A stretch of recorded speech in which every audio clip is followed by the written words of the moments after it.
move on to the media treatment of the president or future president, Donald Trump.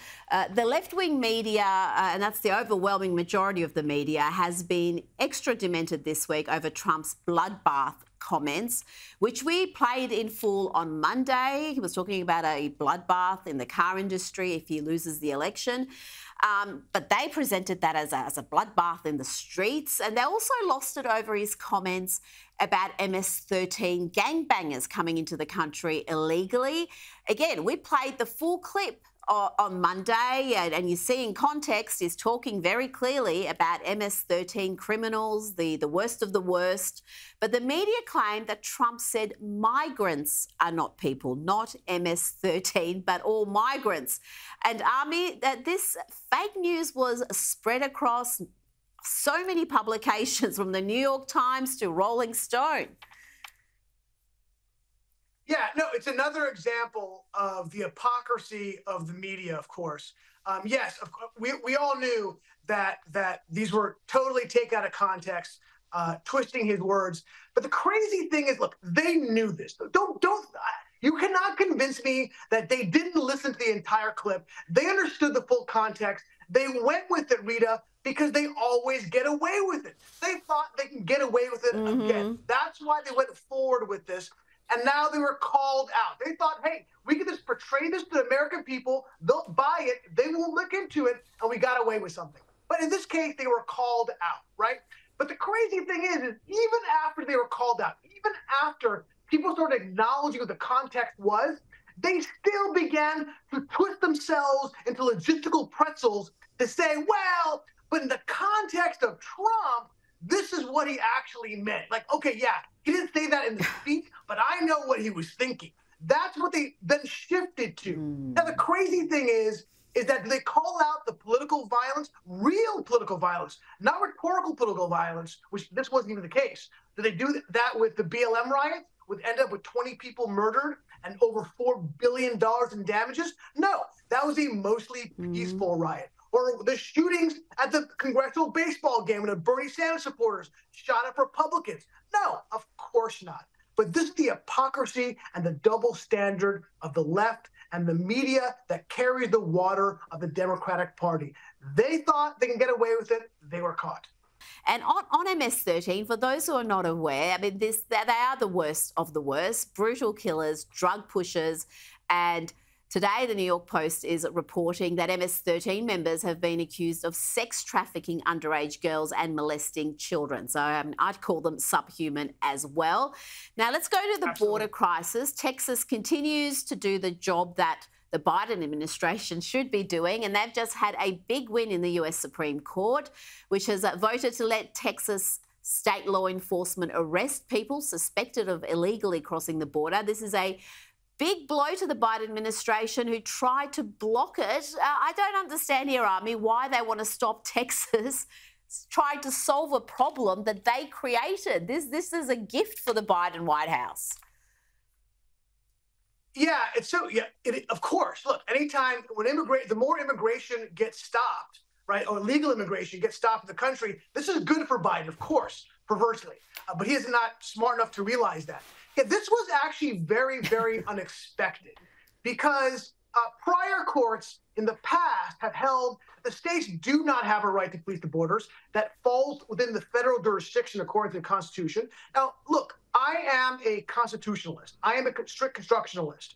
I don't like activist courts on either side, on the right or on the left. So, yes, while, of course, this was something that is going to be very helpful to stop this illegal flow coming to our country, and they use this novel claim of it was an invasion, and there is an invasion. The states do have a right to fight back against it. But look, I don't like judicial activism on either side.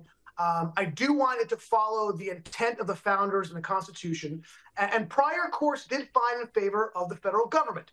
Now, having said that, this really is a game changer, because this will allow the state of Texas to arrest these people and then deport them. They'll actually have a choice. They can either go into the criminal court justice system and they'll be arrested and held there until their court case, or they can be deported. This is absolutely a game changer. This will be a major deterrent, and it was very, very unexpected. It's going to be interesting to see how this plays out, because it's not over yet. It'll be interesting how this plays out going forward. Now, let's talk about Letitia James, New York's Attorney General. She's trying to seize Donald Trump's assets in her latest attempt to use the justice system, or misuse the justice system, to bankrupt Donald Trump and frustrate his efforts to become president again. Kevin O'Leary is the latest high-profile businessman to speak out about this unprecedented abuse of power.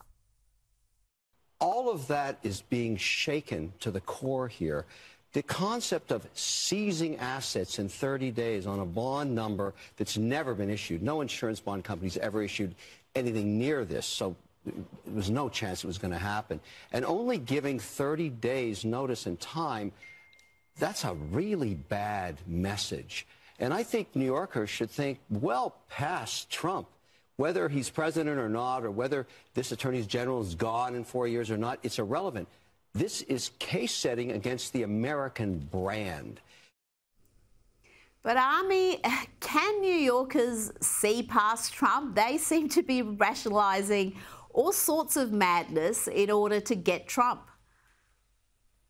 Yeah, look, there's a whole, as we know, bunch of cases against Trump, and they're ranged from the meritorious, like the documents case, in Florida, the totally specious, like this case we see here. And this, of course, is the most specious of all the specious cases against Trump. There were no claimants who were claiming damage. None of the banks that were defrauded came forward to sue him because they got all their money back. This whole thing was hinging on him inflating his value of his buildings, which, by the way, in the rider itself of the contract, it says, do not rely on these findings. Do the due diligence yourselves. It's actually in the contract themselves. This is complete and total lawfare. This is, look, there has been some, and there will continue to be capital flight from New York, because what investors don't like is uncertainty. And what this is creates capital uncertainty when they say, hey, look, I may be a Republican. Will Letitia James, that clown car, that clown show of an attorney general, come after me because she doesn't like my politics? Well, the standard has been set. He went after Donald Trump for purely political purposes. She didn't bring it in criminal court. She brought it in civil court because the bar is too high in criminal court. They knew they couldn't get above it. They did it in civil court, where they had a judge who was very political, very activist, who in fact put Mar-a-Lago, which I just drove by a few days ago, this massive complex, he put it at $20 million.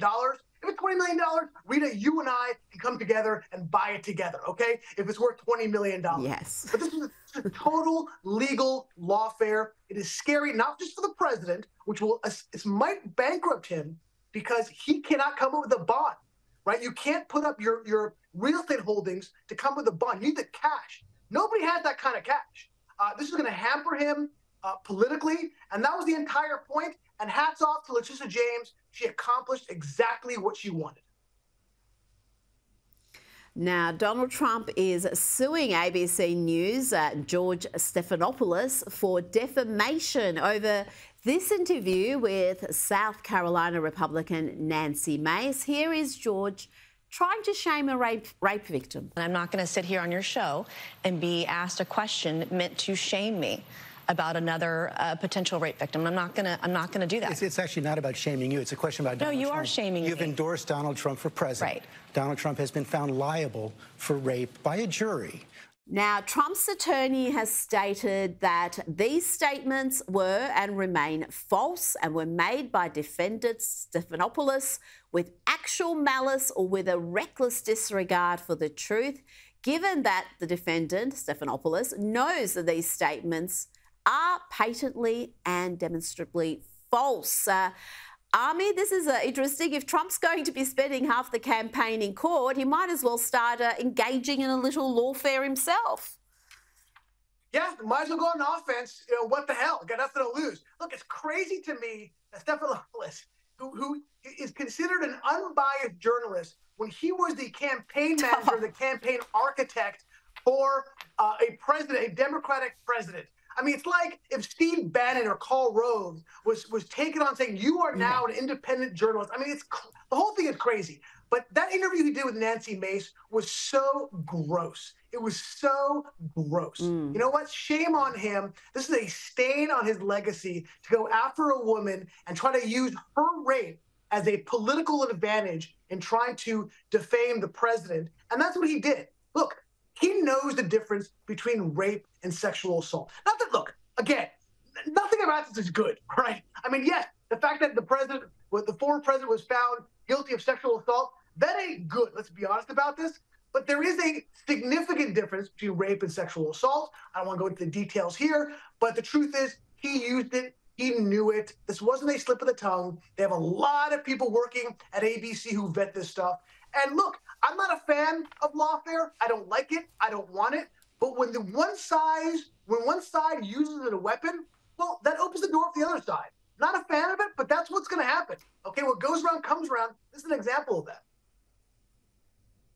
And he knows very well the difference between civil and criminal cases. And we're not talking here about a criminal case of anyone being found guilty of any sort of assault. So he knew precisely what he was doing. And given that he used to work for Bill Clinton, the nerve of him to even bring up this issue is something else. But Nancy Mace, I think, handled that beautifully. She's a very strong woman indeed. Ami Horowitz, always a pleasure to speak with you. Thank you so much for your time this evening. Thank you.